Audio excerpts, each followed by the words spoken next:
It's early on a Wednesday morning, and I had no intention of even doing a message this week. But I got up this morning and thought crossed my mind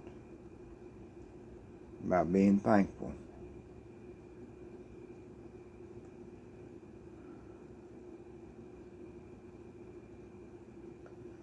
And if I'm thankful for just one thing,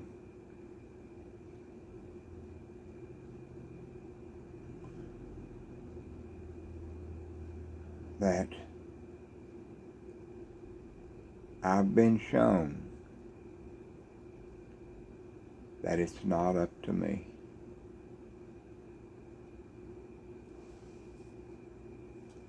And now when I say me, take it in a way of you say me also.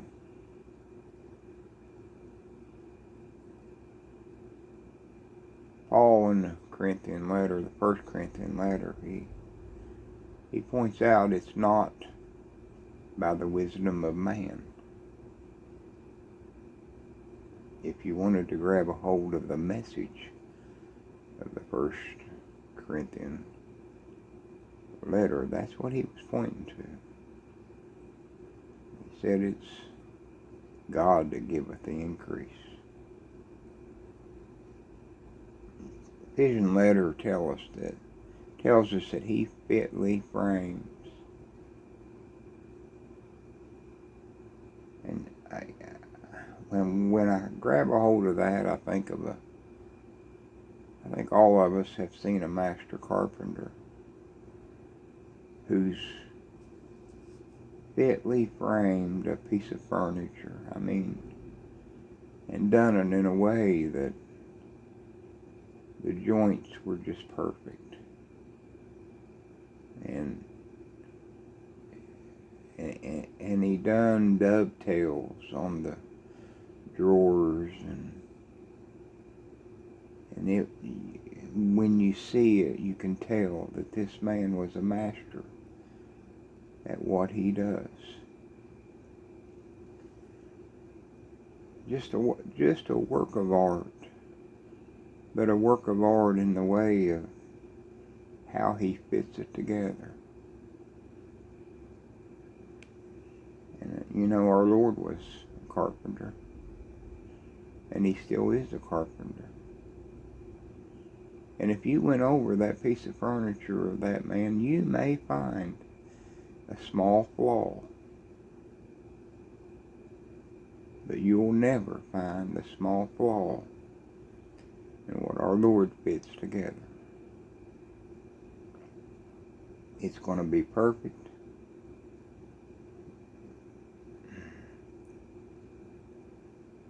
And I'm thankful that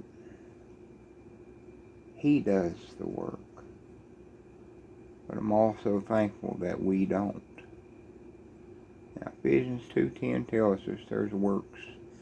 They were ordained by him. He sets the path.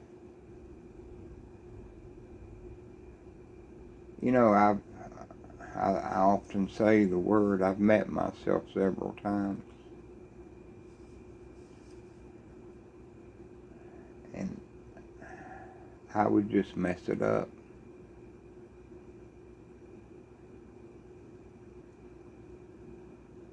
I know I would.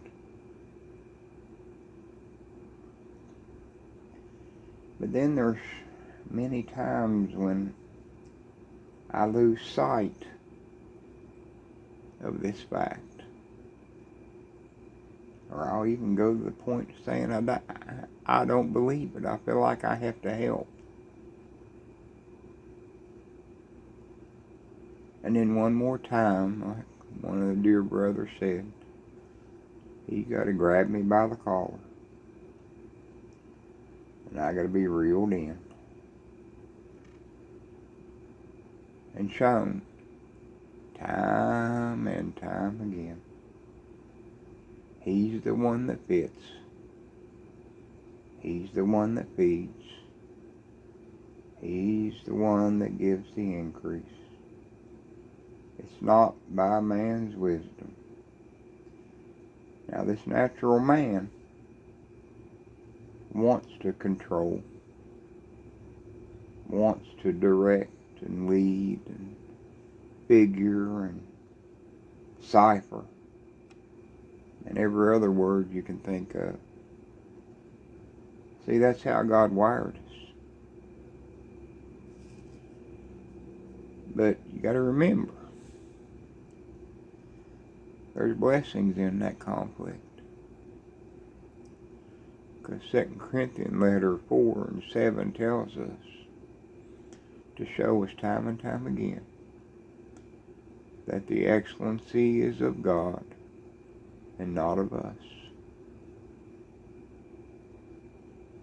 He has to do that.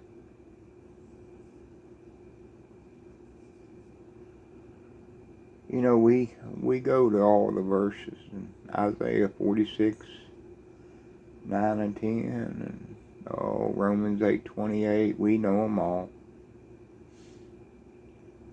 But I suppose I go back to the prayer in Matthew 6. It says everything that needs to be said. You know, if you slow down and you read that prayer, I mean, savor it, roll it over, toss it around. And I'm thankful for, I'm going to call it a simple message, but it's not simple. But really it is. God is sovereign. That's it. Like you told Job that. Like in the 33rd chapter. He said, Job, I can answer. I can answer you, Job. Here's the total answer. God is greater than man. You can read it. Why do you strive against him, Job? And then he said, he giveth no account of any of his matters. He gives no account of any of his matters. God is greater than man. You see, this conflict, it's going to keep on going. It's not going to stop until, I believe, the grinder cease and the eye strings are cut. Because